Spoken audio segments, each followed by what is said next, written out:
નમસ્કાર. આજે આપણે એક એવા સફરની વાત કરવાના છીએ જેમાંથી લગભગ દરેક વ્યક્તિ પસાર થાય છે. જી હા, આપણે વાત કરીશું તરુણાવસ્થાની. આ કોઈ અજીબ તબક્કો નથી, પણ બાળપણથી પુખ્ત બનવા સુધીનું એક અદ્ભુત અને કુદરતી પરિવર્તન છે. તો સૌથી પહેલો સવાલ એ જ થાય કે આ તરુણાવસ્થા છે શું? આ એવો સમય છે જ્યારે આપણું શરીર અને મન બંને ખૂબ જ મોટા અને મહત્વના ફેરફારોમાંથી પસાર થઈ રહ્યા હોય છે. જો વૈજ્ઞાનિક રીતે કહીએ તો તરુણાવસ્થા એ જીવનનો એવો ગાળો છે જે સામાન્ય રીતે 11 વર્ષથી શરૂ થઈને 19 વર્ષ સુધી ચાલે છે. આ સમય દરમિયાન શરીર પ્રજનન માટે સક્ષમ બનવાની તૈયારી કરતું હોય છે. સાચું કહું તો એ બાળપણ અને પુખ્તાવસ્થા વચ્ચેનો એક પુલ છે. તો આ મોટા પરિવર્તનની શરૂઆત થાય છે ક્યાંથી? ચાલો સૌથી પહેલા એ ફેરફારો પર એક નજર નાખીએ જે આપણે ખુલ્લી આંખે જોઈ શકીએ છીએ, જે યૌવનની શરૂઆતના સ્પષ્ટ સંકેતો છે. આને કહેવાય ગૌણ જાતીય લક્ષણો, જે છોકરાઓ અને છોકરીઓને શારીરિક રીતે અલગ પાડે છે. છોકરાઓની વાત કરીએ તો ચહેરા પર વાળ આવવા, ખભા પહોળા થવા અને અવાજ ઘેરો બનવો. બીજી બાજુ છોકરીઓમાં સ્તનો અને નિતંબનો વિકાસ થાય છે અને તેમનો અવાજ વધુ તીણો અને સુરીલો બને છે. અને હા, એક એવો અનુભવ જે છોકરા-છોકરીઓ બંનેને થાય છે, ખેલ. અને ગભરાવાની જરૂર નથી, આ એકદમ કુદરતી છે.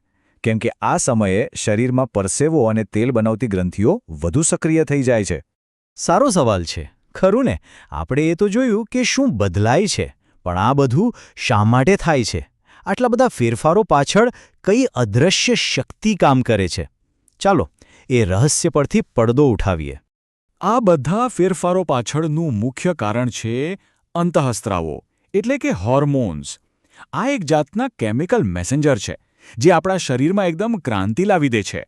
જુઓ, અંતઃસ્ત્રાવો એટલે એવા ખાસ રસાયણો જે આપણી અંતઃસ્ત્રાવી ગ્રંથિઓ બનાવે છે અને પછી એ સીધા લોહીમાં ભળી જાય છે અને આખા શરીરમાં ફરે છે.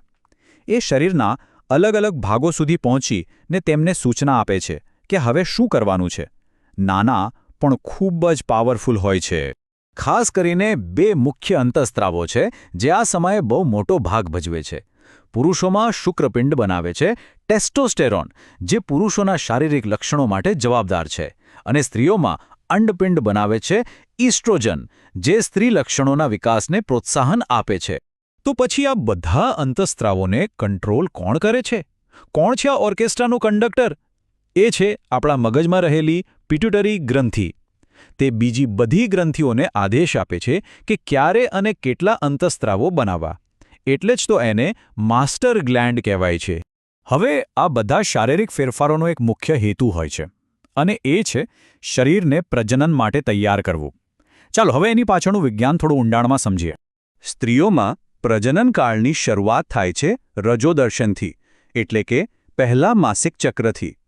તે પછી લગભગ દર 28 થી 30 દિવસે ઋતુસ્રાવ આવે છે, અને પછી એક ઉંમરે રજોનિવૃત્તિ આવે છે, જ્યારે આ ચક્ર કુદરતી રીતે બંધ થઈ જાય છે. આ એકદમ સામાન્ય જૈવિક પ્રક્રિયા છે. હવે એક ખૂબ જ રસપ્રદ વાત. આપણા શરીરના દરેક કોષમાં રંગસૂત્રોની 23 જોડી હોય છે. આ રંગસૂત્રોમાં આપણી બધી આનુવંશિક માહિતી છુપાયેલી હોય છે. અને આ 23 જોડીમાંથી જે છેલ્લી એટલે કે 23મી જોડી છે ને, એ નક્કી કરે છે કે જૈવિક રીતે લિંગ કયું હશે. તો આ કામ કઈ રીતે કરે છે? ચાલો સમજીએ. સ્ત્રીના અંડકોષમાં હંમેશા એક જ પ્રકારનું રંગસૂત્ર હોય છે, એક્સ. પણ પુરુષના શુક્રકોષમાં એક્સ પણ હોઈ શકે અને વાય પણ. હવે જો એક્સવાળો શુક્રકોષ જોડાય તો પરિણામ આવે XX એટલે કે કન્યા. અને જો વાયવાળો શુક્રકોષ જોડાય તો પરિણામ આવે XY એટલે કે પુત્ર. મતલબ કે બાળકનું જૈવિક લિંગ પિતા તરફથી આવતા શુક્રકોષ પર આધાર રાખે છે. સારું, તો આટલા બધા ફેરફારો જ્યારે શરીરમાં થતા હોય ત્યારે એનું ધ્યાન રાખવું પણ એટલું જ જરૂરી છે, ખરું ને? ચાલો હવે આપણા છેલ્લા ભાગમાં એ જ વાત કરીએ કે આ તબક્કાને સ્વસ્થ રીતે કેવી રીતે પસાર કરી શકાય. આ સમયે શરીરનો વિકાસ બહુ ઝડપથી થતો હોય છે, જાણે કોઈ બિલ્ડિંગ બની રહ્યું હોય, અને એના માટે યોગ્ય પોષણ એટલે કે સારો બળતણ ખૂબ જ જરૂરી છે. સંતુલિત આહાર લેવો જ જોઈએ, જેમાં કાર્બોહાઈડ્રેટ્સ, પ્રોટીન, ચરબી, વિટામિન્સ અને ખનિજો બધું જ યોગ્ય માત્રામાં હોય. સંતુલિત આહાર તો ખરો જ, પણ સાથે સાથે બીજી પણ કેટલીક બાબતો છે, જેમ કે પોતાની સાફસફાઈનું ધ્યાન રાખવું, નિયમિત કસરત કરવી અને ખાસ કરીને ડ્રગ્સ જેવા નશીલા પદાર્થોથી તો 100% દૂર રહેવું. અને યાદ રાખજો, જેટલું શારીરિક સ્વાસ્થ્ય જરૂરી છે એટલું જ માનસિક સ્વાસ્થ્ય પણ. એક વાત હંમેશા યાદ રાખવા જેવી છે. તરુણાવસ્થામાં આપણે જે પાયો નાખીએ છીએ એના પર જ આપણા આખા પુખ્ત જીવનની ઇમારત બને છે. એટલે કે આ સમયે કેળવેલી સારી આદતો જીવનભર કામ આવે છે. અને અંતમાં ચાલો આ એક વિચાર સાથે આપણી વાત પૂરી કરીએ. સાચું સ્વાસ્થ્ય એટલે ખાલી બીમાર ન પડવું એવું નથી, પણ શારીરિક અને માનસિક રીતે ખુશ અને તંદુરસ્ત રહેવું.